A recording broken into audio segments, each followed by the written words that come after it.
Hello and welcome to On the Clock, presented by WorkStream. If you care about hiring and retaining hourly employees, you're in the right place. I'm Daniel Blazer, and today I'm clocking in with Jacob McKay, HR Director at Point Meadows, a healthcare facility in Lehi, Utah. Our conversation touches on many important topics like how to create a culture of belonging, how the applicant experience influences employee engagement, and a program Jacob created to increase retention called the 90-Day Challenge. Enjoy! So my name is Jacob McKay. I'm the HR director at a healthcare facility in Lehi. It's called Point Meadows. Been there for about 2 years now, and we've got about 165 on payroll. So it's not a huge facility, but it's a lot of things to keep track of. Really loved working in healthcare and solving people problems, but ultimately, we're helping people get back on their feet and try to help them live a dignified life. What is it that, you mentioned a couple of things that you like about it, but what else do you love about your jobs, specifically, some of the HR stuff?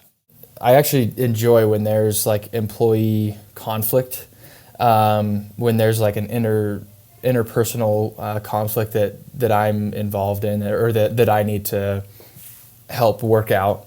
So oftentimes we'll just bring the two employees that are upset with each other into a meeting and just have us clear the air and just get everything on the table. And I try to coach them and say, hey, this might be what they're looking for. They might just be looking for an apology, or hey, you might want to accept this kind of feedback, and then we go from there. And I really like just coaching people through those different hardships, I guess, or different conflicts that they're having with coworkers and helping people get along better. So, you mentioned that, the last couple of years, there's been maybe some uncertainty, obviously, with everything surrounding COVID and now, job market, economy, et cetera. Can you talk about some of the challenges that you've had to tackle specifically in regards to hiring and retaining employees?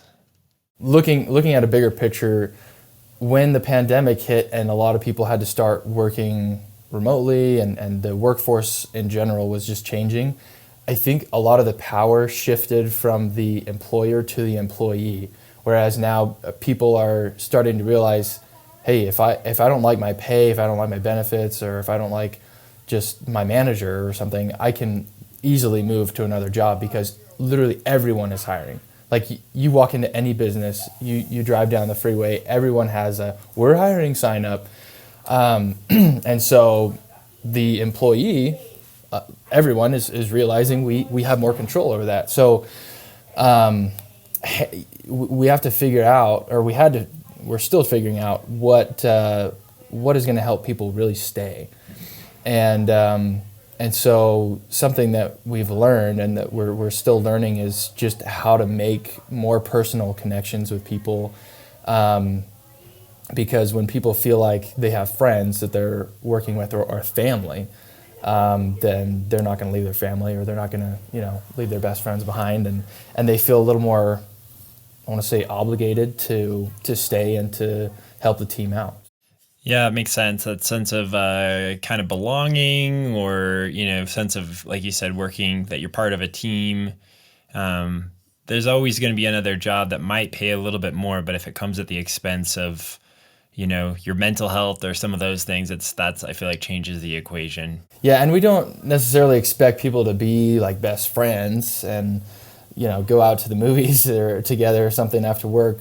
It's great when that stuff happens, but yeah, really, it's just promoting, and our vision right now is family away from family. This is something that we introduced to the team in January, and we've been trying to promote sort of this family feel that we treat the residents that we have here, the people that we're taking care of, like we are their family while they're away from their family, and then we treat each other like the team members as a family unit while we're away from our own family. So now I wanted to ask you specifically about one of the retention initiatives that you've spun up called the 90-Day Challenge. Can you talk about what that is and what it looks like and maybe what prompted that. So there's been studies done on, and I can't name a specific one, but I've heard this lots, that if a new employee can make it to their 90 days, to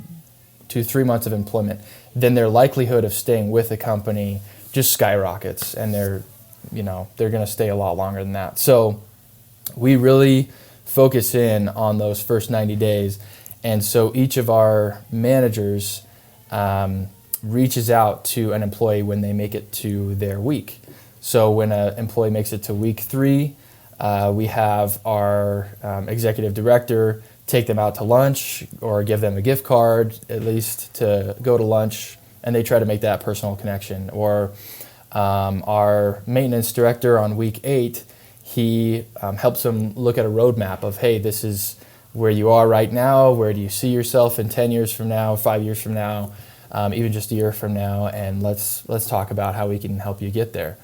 The 90-day challenge is again just about making that personal connection with each employee and helping them feel like, hey, I've got somebody that's on my side.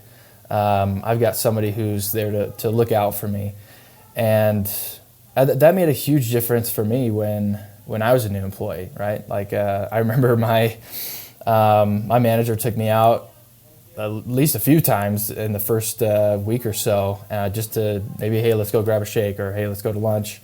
And that made a huge difference for me and set my employment off right. And I felt like, I've got friends here. I've got people that care about me. So, yeah, we want to try to perpetuate kind of that same feel for each new employee. That's really cool, and I think it's really smart because a lot of what you're saying, people probably kind of just accept that as the truth, like you're saying. Like it's like, yeah, everyone knows that like the first couple months are really important, but to have it built into an actual, some sort of structured program or, something that people can commit to and you can be held accountable to making sure everyone has that 90 days that's really, positive and supportive, like you said. It's a good idea. I like it a lot. Yeah, and managers get excited about it, like they love reaching out to the new employees and giving them candy, or like on the first day when I hire them, I make a list of all their favorite things, like their favorite candy, favorite drink, dream vacation, favorite Hollywood actor or whatever actress. And so when they get to week 7, our activities director reaches out with maybe their favorite candy, or some sort of tries to make a connection about something on their favorites. I think there's a tendency to kind of talk about, there's like hiring, and then there's retention, and it's like one kind of picks up where the other one leaves off. But one thing that we've been chatting to some other people about is like, how do you think the hiring experience itself can encourage retention or discourage retention? Like, how do you think the two are kind of, there's some interplay there? We have a person that actually sees over recruiting now. We just brought onto the team, and so his job is solely to just communicate through Workstream to the prospective employees about their interview, about lining something up, about how the interview went, and then following up maybe with even within the first few days to just see how everything's going. And that has made a big difference, just in overall like communication. I think people really appreciate the communication there, and they appreciate the speed. So having somebody just solely focused on like any communication with a new prospective employee really has helped perpetuate people to stay longer, I think, and to make it through onboarding, and to feel like this is a company that has their stuff together, right? When there's somebody that's readily available to answer any of their questions. So I don't know if that really helps answer your question, but but that's something I think that has helped us to transition, to make the transition a little smoother for people from being in the recruiting box to, okay, now I'm hired, I'm integrated, and everything. One question that I wanted to ask you about, and this is a topic that I've, heard from other HR leaders, is obviously like when it comes to attracting employees, a lot of people are looking for pay. Obviously, that's like number one factor. But what perks or benefits have you found that kind of beyond the pay side to make a big difference in attracting employees and also helping them stick around? Yeah, we found that people generally don't work for pay. That if they're searching for $1 more an hour, if they come onto our team for $1 more an hour, they're going to leave for $1 more an hour somewhere else. And so, again, the 90-day challenge is going to be key for us. And helping them make personal connections with their supervisor, with the other department heads, the other managers at the facility. So that's huge. People work for managers, not for pay necessarily, and so that's honestly, that's kind of the biggest thing I can think of. As far as like the nursing staff specifically, we have really good ratios here. So, we have about 10 residents to 1 CNA, which is better than the state average, which is around 14, 15. And so the CNAs really appreciate that when they feel like their workload is manageable. And that's something we try to advertise like from day one and say, look, you can go to different facilities, but you guys are going to be they're going to be understaffed. We focus a lot on just, making sure we're fully staffed every day and that we're not bringing in residents that are too hard to handle or too many people that are just a one-on-one feed, or making sure that the workload's manageable ultimately. I mean, that makes a ton of sense. And while, healthcare is unique in some ways, like that idea of giving everyone a manageable workload that is sustainable, like that is kind of, I feel like a universal thing that employees appreciate. So, one other question for you. So the listeners to this podcast are generally just like you, HR managers, HR directors. A lot of them are in charge of a lot of hourly employees. And so I just kind of wanted to open it up with that context. What advice or what final, words of wisdom would you want to leave with this group?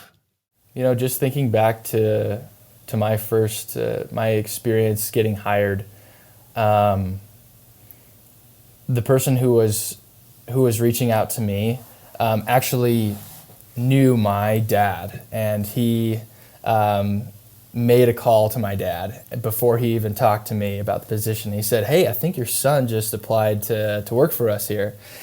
And and sure enough, they made that connection before I even knew what job I had applied to. I was applying to so many, and so he had made that personal connection even before he had met me. And then when he talked to me, he said, "Hey, I just got off the phone with your dad, and he had nothing but bad things to say about you, but we'd like to give you an interview anyway."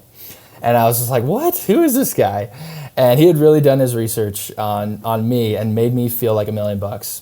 And he got me in the door to get an interview. And then after, I knew I could call him right back and just be like, "Hey, what's the team saying? How did that go? Did they like what I had to say in the interview? Do you have any advice for me, what I can do at this point to secure the position?" I felt like I had that trust there with him already from day one. And so I've really tried to implement that practice, I guess.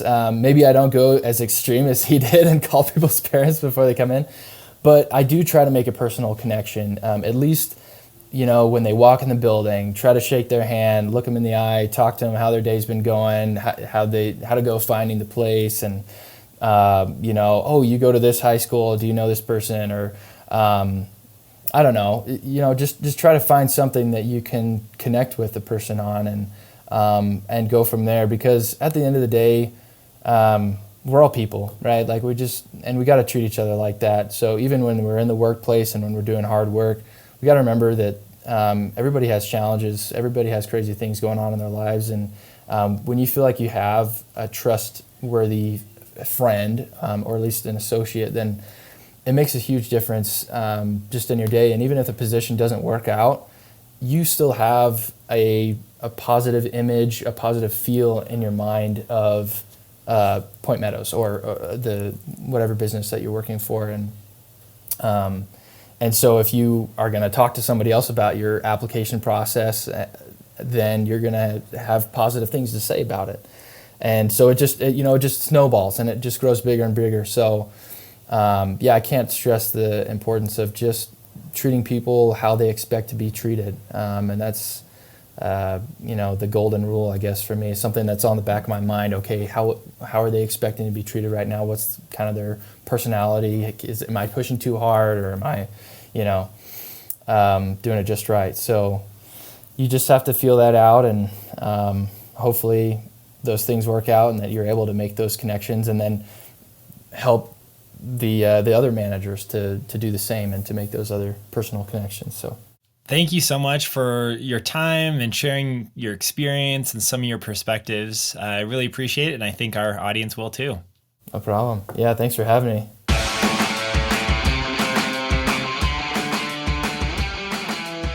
Thank you for listening to On the Clock. For more info, visit workstream.us/podcast. I've also included a link in the show notes to connect with Jacob on LinkedIn. Until next time, we're clocking out.